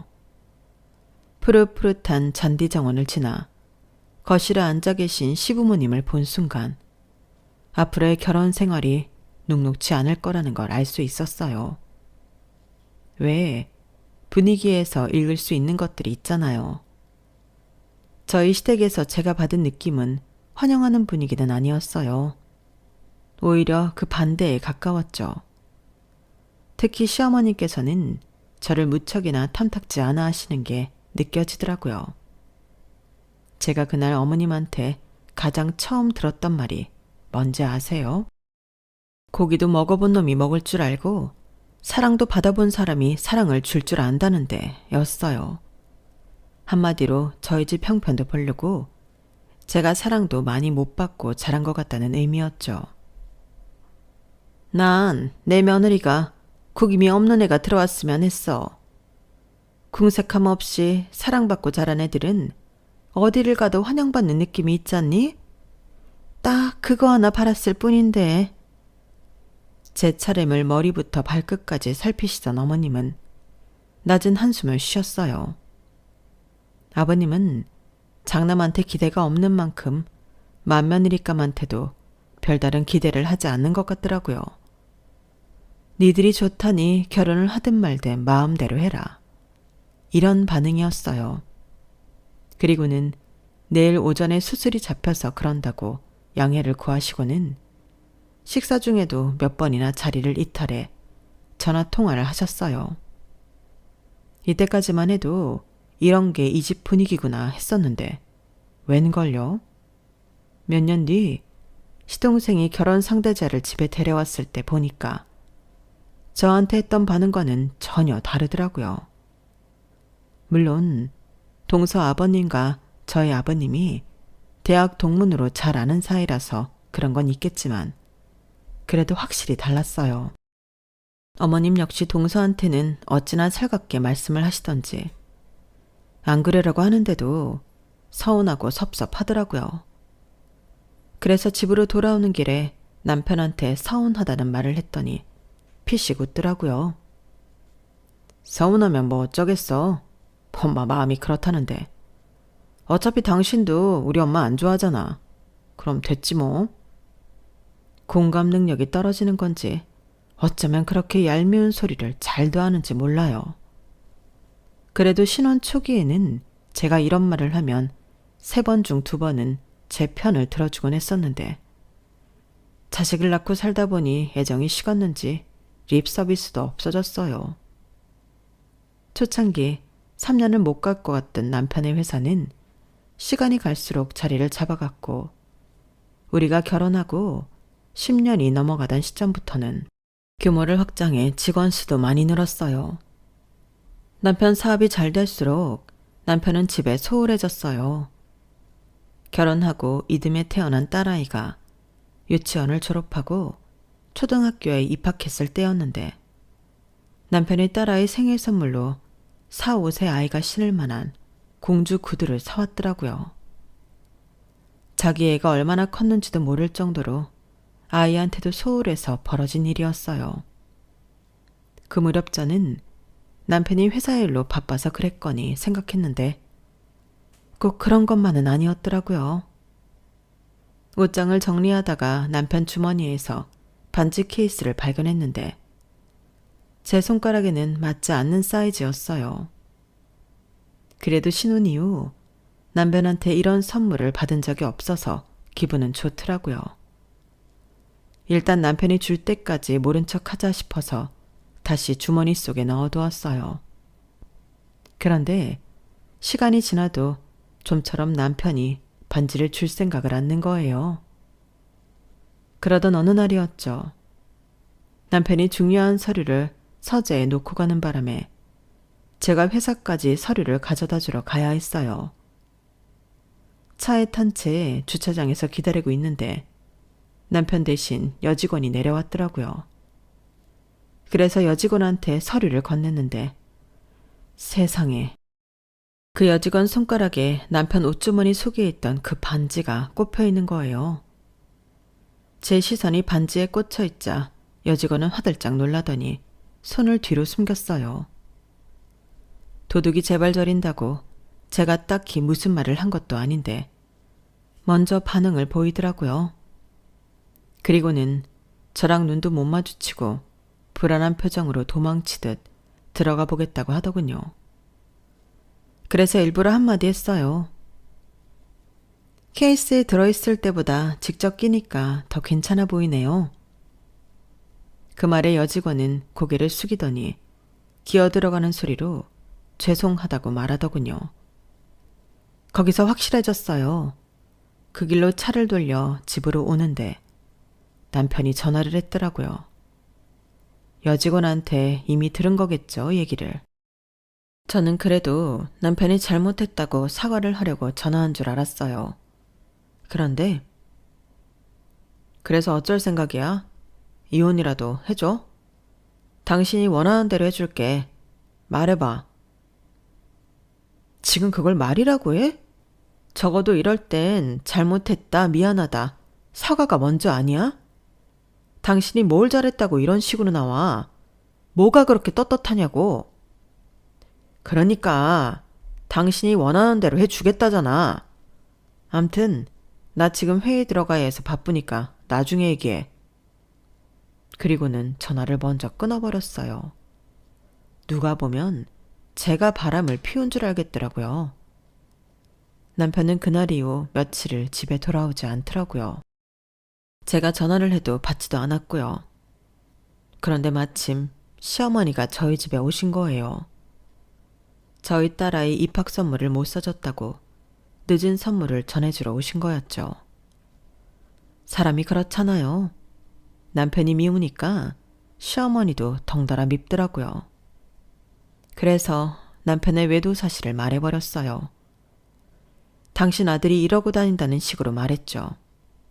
그랬더니 어머님이 뭐라는 줄 아세요? 밖에서 일하는 남자가 여자 좀 만나는 게 무슨 흠이라고 이 난리냐? 네 남편 정도면 어디서 빠지는 거 하나 없는 앤데 그런 남자를 여자들이 가만히 두겠어? 난 또 뭐 대단한 일이라고. 어머님, 아니 어떻게 그렇게 말씀하실 수가 있어요? 아버님이 바람을 피워도 그렇게 말씀하시겠어요? 그러자 어머님이 피식 웃으시며 그러는 거예요. 이 날이 때까지 네 시아버지랑 살면서 내가 여자들 정리 한두 번 했는 줄 아니? 그러니까 너도 그렇게 열내지 말고 차라리 나한테 배워라. 이런 것도 치워내는 건 내가 아주 선수니까. 어이가 없어서 말도 안 나왔어요. 그 부모의 그 자식이라고 시아버지 닮아 바람피는 남편도 그렇고 며느리한테 남편의 여자 떼어내는 법을 알려주겠다는 시어머니도 그렇고 아주 막장 인간들이었어요. 그런데 어머님 말씀 중에 딱 제 귀에 꽂힌 말도 있었어요. 너 지금 이혼 생각하는 건 아니지? 네가 원한다면 말릴 생각은 없다만 그게 과연 누구한테 좋은 일인지 잘 생각해보고 결정해. 지금 이혼하면 우리 아들은 젊은 여자 만나 재혼하면 그만이야. 그런데 넌 애까지 딸린 여자가 믿을 수 있는 건 위자료밖에 더 있니? 그거 받고 떨어져 나가기엔 너무 억울하지 않겠어? 나라고 네 시아버지 여자 문제 터질 때마다 이혼 생각 안 해봤겠니? 근데 그건 내가 그 사람을 사랑할 때 얘기야. 남편이 바람을 핀 순간 난 이 인간한테 마음을 접었어. 대신 현실적으로 내가 챙길 수 있는 걸 챙기자 생각한 거지. 그게 돈이고 병원장 아내라는 타이틀이야. 그러니 너도 선택해. 팔은 안으로 굽는다지만 그래도 내가 너한테 이런 얘기를 해주는 건 그간 네가 이 집 며느리로 산 거에 대한 보상이라고 생각해라. 그러니까 빨리 결정해. 시간 지나면 주도권은 네 손에서 떠나니까. 의외였어요. 저를 반기지 않았던 어머님이시기에 제 편이 되어 얘기를 해주실 줄은 몰랐거든요. 어머님 말씀이 맞아요. 제가 지금 이혼하면 좋아할 사람은 남편과 내연녀일 거예요. 혹여 내연녀가 이 집에 들어와 아들이라도 낳는다면 최악의 시나리오가 되는 거였죠. 제 딸은 상속 문제에 있어서 그 여자 아들한테 밀릴 테니까요. 그래서 어머님 말씀대로 이혼 대신 실속을 차리기로 했어요. 그래서 아버님을 찾아갔어요. 물론 바람을 피운 건 남편이지만 자식을 이렇게 키운 시부모한테도 잘못은 있는 거니까 아버님한테 보상해달라고 말씀드렸죠. 제가 요구한 건 아버님 소유의 주상복합 아파트였어요. 평수는 그리 크지 않았지만 위치가 좋아서 월세 수입이 잘 나오는 곳이었거든요. 월세를 모아 비상금을 만들어둘 생각이었어요.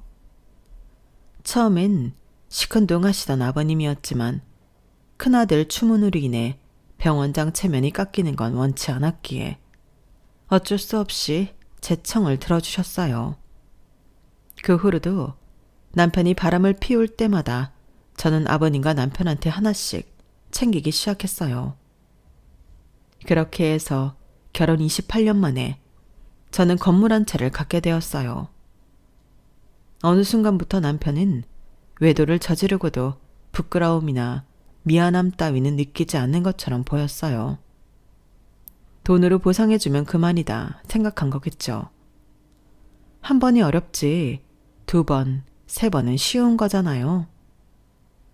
못난 아들 뒤를 봐주시던 아버님이 갑자기 세상을 떠나시고 시동생이 병원을 물려받으면서 남편은 끈떨어진 연신세가 되었어요. 사업이 휘청일 때마다 그래도 병원장 아버지 덕분에 위기를 넘기곤 했었는데 이제 더 이상은 그럴 수가 없게 된 거죠. 시동생은 남편과 달리 능력도 있고 가정적인 사람이라서 밖에서도 성공하고 화목한 가정도 꾸릴 수 있었지만 제 남편은 아니었어요. 회사에서는 그래도 대표로 인정을 받았지만 집에서는 아무 존재감이 없었거든요. 저한테는 이미 없는 사람이나 마찬가지였으니 당연한 결과고 딸아이한테마저도 창피한 아버지였으니까요. 손바닥으로 하늘을 가린다고 여자를 툭하며 갈아가며 외도를 하는데 딸아이가 모를 수 있었겠어요? 남편이 2번째 외도를 했을 무렵 딸아이는 제 아빠의 외도 사실을 눈치챘어요. 그리곤 제게 그러더군요. 엄마, 그냥 아빠랑 이혼해. 나 때문이라면 참지 말고 엄마 인생 찾으라고. 이혼하라는 딸의 말에 놀라기도 했지만 한편으로는 그런 말을 해주는 딸이 든든한 백처럼 느껴졌어요. 그래도 그동안 살아오면서 여자로서는 실패를 했지만 엄마로서는 성공한 삶이었다는 생각이 들었죠. 언젠가 이혼은 하게 되겠지만 적어도 지금은 아니야. 적어도 결혼식장에 너 혼자 들여보내지는 않을 거니까. 그렇다고 온전히 너 때문에 참고 사는 건 아니야. 나도 나름대로 내 노후를 위한 준비를 하느라 버티는 거지. 그러니까 엄마 걱정 말고 네 인생에 집중해. 엄마 인생은 엄마가 책임지고 살 테니까. 딸아이는 대학을 졸업하고 다행히 자기가 원하는 회사에 취직을 했어요. 그리고는 대학 시절부터 사귀어오던 남자친구와 결혼을 생각하게 되었어요. 당장 식을 올리겠다는 건 아니었지만 결혼을 한다면 이 사람일 거라는 확신이 들었다고 하더군요. 그렇게 몇 년을 직장 생활을 하며 연애를 이어가던 딸이 28에 결혼을 하게 되었어요. 사윗감은 가정적인 아버지를 보고 자라 그런가 제 딸아이한테도 그렇고 저한테도 참 나긋나긋하게 굴더군요. 외롭게 자란 딸아이한테 잘 어울리는 남편감이란 생각이 들었어요. 하루는 딸애가 그러더라고요. 엄마, 상훈 씨네 집은 가족끼리 정말 재미있게 살더라? 한 번은 집에서 영화를 보자고 해서 상훈 씨 집에 갔었는데 글쎄 어머님이랑 동생들이 다 집에 있는 거야. 이 분위기에서 무슨 영화를 보나 했는데 아버님이 팝콘이랑 나초, 맥주까지 사들고 퇴근하셨더라고. 온 가족이 일사불란하게 움직이더니 순식간에 거실에 극장이 차려진 거야. 프로젝트로 거실 벽에 영상을 쏴서 말이야. 온 가족이 소파에 등을 기대고 앉아서 팝콘을 먹어가며 영화를 보는데 막 눈물이 날 것 같더라. 가족이란 게 이렇게 가깝고 따뜻한 존재구나 싶어서 말이야. 그래서 상훈 씨랑 결혼하고 싶었어. 나도 이 사람들 속에 가족으로 속하고 싶어서. 딸아이 말에 가슴이 미어지는 것 같더라고요. 하나뿐인 딸아이한테 따뜻한 가정을 만들어주지 못한 게 미안해서였죠. 그런데 딸애가 그러는 거예요. 엄마, 내가 결혼 생각하면서 뭐가 제일 걱정이었는지 알아? 이 집에 엄마 혼자 남겨두고 가는 거. 딱 그거 하나야. 엄마도 이젠 엄마를 사랑해줄 사람을 찾아 떠나. 아직 늦지 않았어. 내가 옆에서 응원할게. 어? 그때 결심을 했어요. 지금까지는 막연히 언젠가라고 생각했던 이혼 시점을 딸아이 결혼식 다음 날로 잡아야겠다고요. 당시 남편은 저희 딸보다 2살 위인 여자랑 바람을 피우고 있었어요. 나이가 들면 만나는 여자 연령도 올라갈 줄 알았는데 이게 웬걸? 점점 더 정신 못 차리고 젊은 여자들을 만나더라고요. 그러면서 웃기는 건 뭔지 아세요? 자기는 딸 같은 여자랑 헛짓거리하고 있으면서 사윗감한테는 여자 문제로 자기 딸 눈에서 눈물 나게 하지 말라고 엄포를 놓더라고요. 누가 누구한테 훈계를 하는 건지 그 말에 저는 속으로 헛웃음을 쳤어요. 아주 뻔뻔하기 그지없더라고요. 신혼집도 구했고 스드메 예약도 마쳤고 상견례까지 마쳤으니 이제 결혼식만 기다리면 되었어요. 그렇게 시간은 흘러 결혼식 당일이 되었는데 남편이 어이없는 소리를 하더라고요. 출장을 가야 한대요. 딸아이 결혼식 날에 말이죠. 어제까지 그런 말 없다가 갑자기 무슨 출장? 일이 갑자기 터진 걸 난들 어떡해. 가까운 일본이니까 며칠 걸리진 않을 거야. 예림이한테는 미안하지만 요즘 우리 회사 사정도 안 좋은데 어쩌겠어? 내 자식도 중요하지만 내가 벌어 먹여야 하는 직원들 생각도 해야지.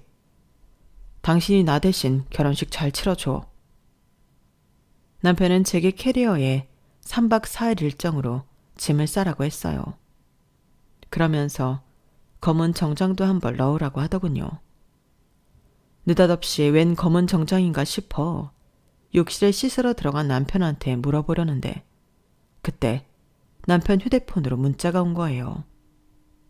액정에 뜬 문자는 남편의 내연녀한테 온 거더라고요. 남편이 방금 전까지 휴대폰을 사용해서 그런가 문자를 터치했더니 전문이 바로 뜨더군요. 자기야, 상주석에 앉아야 하니까 검은 정장 꼭 챙겨와. 이게 뭔 소린가 해서 그간 남편과 내연녀가 나눈 문자를 확인했더니 새벽에 내연녀 부친이 세상을 떠나셨던 모양이더라고요. 딸 자식밖에 없어서 상주 노릇 해줄 사람이 없다고 칭얼대자 남편이 자기가 가겠다고 했더라고요. 딸 결혼식은 집사람이 있으니 상관없다면서요. 그 문자 내용을 본 순간 마지막 남아있던 인간에마저 끊어져 버렸어요. 이건 인간 새끼가 아니구나 싶었죠.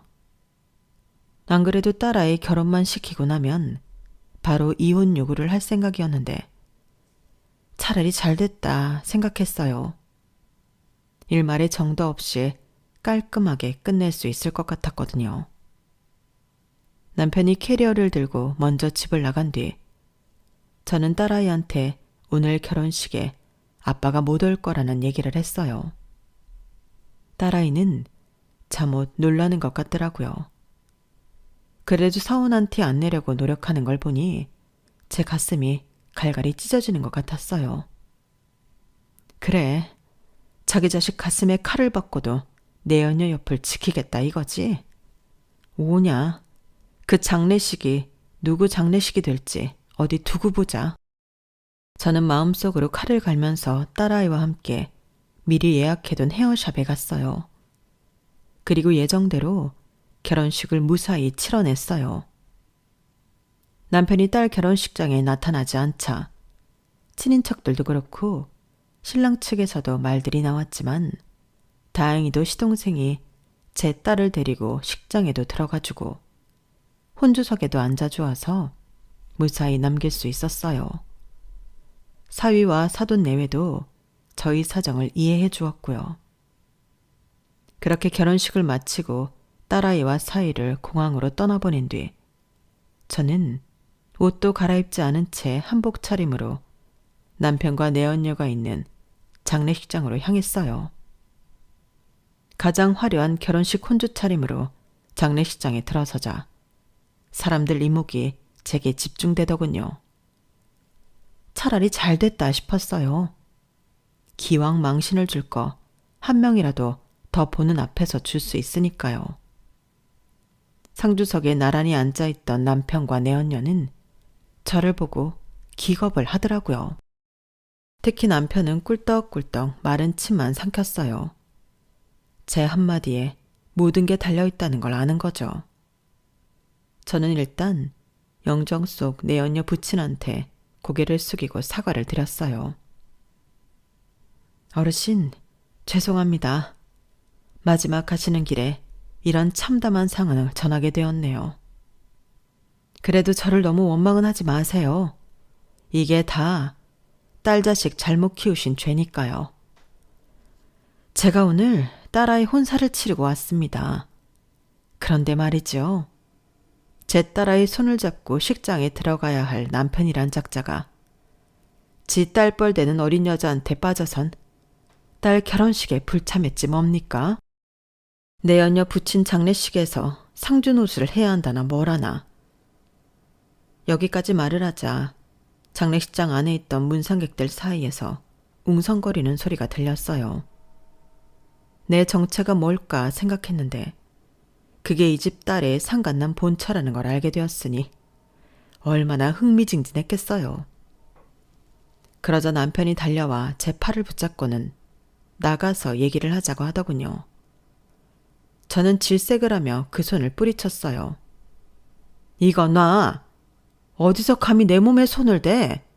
밖에서 함부로 몸 굴리고 다니는 시궁창 같은 더러운 새끼가. 너 이런 날이 올 줄 모르고 그동안 여자들 후리고 다녔니? 하다 이젠 네 딸이랑 2살밖에 차이 안 나는 애까지 건드려? 인간아, 너 언제 철들래? 그리고 그쪽도 똑같아. 장례식장에 들어오다 보니 그쪽 아버님 연세가 내 남편이랑 동갑이던데. 세상에, 그런 남자랑 한 입을 덮고 그러고 싶어? 아무리 돈이 좋아도 그렇지 인생을 그따위로 살아도 되냐고. 부모님 보기 창피하지 않아? 그러자 내 언녀가 파르르 떨며 앙칼지게 소리쳤어요. 아줌마가 뭔데 내 부모님 얘기를 꺼내요? 당신이 무슨 자격으로? 남의 장례식 망치지 말고 가세요. 안 그럼 경찰 부를 거예요? 아, 경찰? 그래, 불러.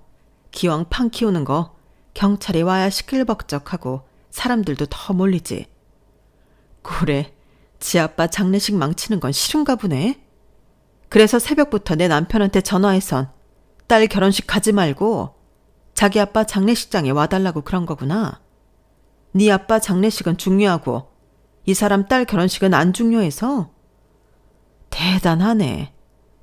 어려서 봐주려고 했더니 나이 문제가 아니었어. 넌 그냥 인성 자체가 썩어빠진 앤 거야. 아줌마가 뭔데 내 인성을 운운해요. 남편 관리 잘못해서 뺏겼으면 조용히 안방에서 짐이나 빼세요. 남의 아빠 장례식 망치지 말고. 아주 이제 창피함도 모르고 대드는구나. 예, 잘 들어. 네 아빠 장례식을 망친 건 내가 아니라 너야. 똥인지 된장인지 모르고 남의 거 한 푸로 훔쳐서 먹는 너 때문이라고. 어떻게 된 애가 창피한 것도 모르고 지 아빠 장례식에 가정 있는 유부남을 데려다 상주자리에 앉히니? 이 꼴을 보고 니네 아버지가 퍽도 마음 편히 가시겠다. 나라면 창피해서 고개도 못 들 거야. 여기 온 문상객들한테 딸 자식 잘못 키운 거 광고하는 셈인데 어떻게 마음 편히 이승을 떠나? 너 지금 네 아버지한테 엄청난 불효 저지르는 거라고.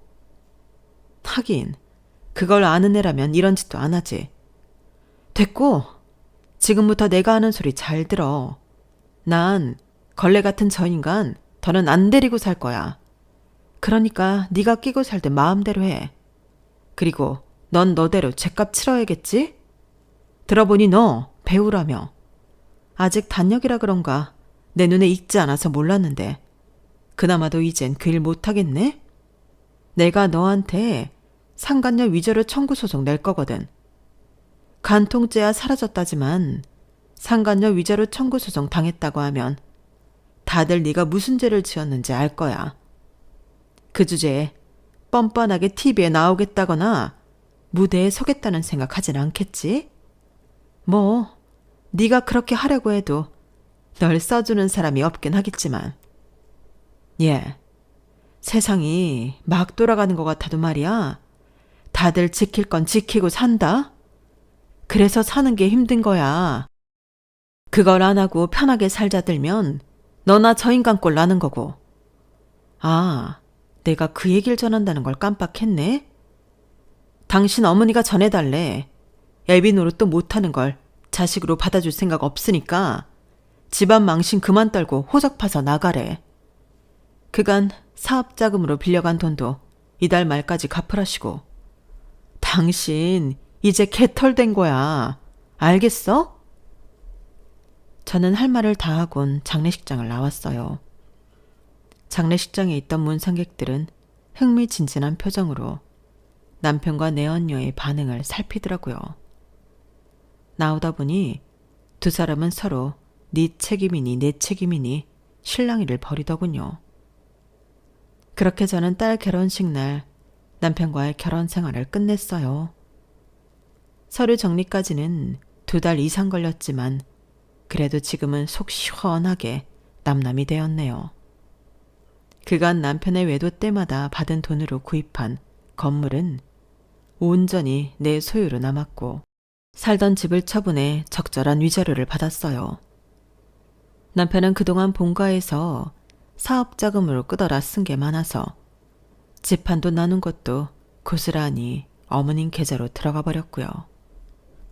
회사요? 사상 누각이라고 어머님이 투자금 회수하자마자 와르르 해버렸더라고요. 어쩜 회사 꼴도 남편이랑 똑 닮은 건지.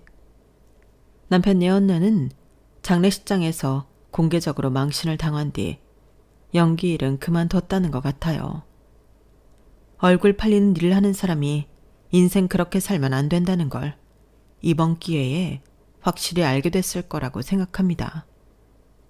저는 남편한테 이혼 위자료 받은 거랑 상간녀 위자료를 받은 걸 합해서 제 아뜰리에를 차렸어요. 대단한 건 아니고 지금이라도 제 꿈을 펼치기 위해 작업을 해볼 생각이거든요. 남편이 바람을 필 때마다 집에서 꽃이며 과일 도안을 떠서 일러스트 작업을 하곤 했는데 이참에 식물 세밀화를 전문적으로 해볼 생각이에요.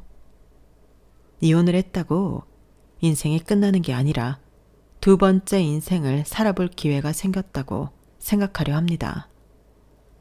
야구도 그렇지만 인생은 끝날 때까지 끝난 게 아니니까요. 지금까지 제 사연을 들어주셔서 감사합니다. 항상 건강하시고 여러분의 매일도 행복하시길 진심으로 바랍니다.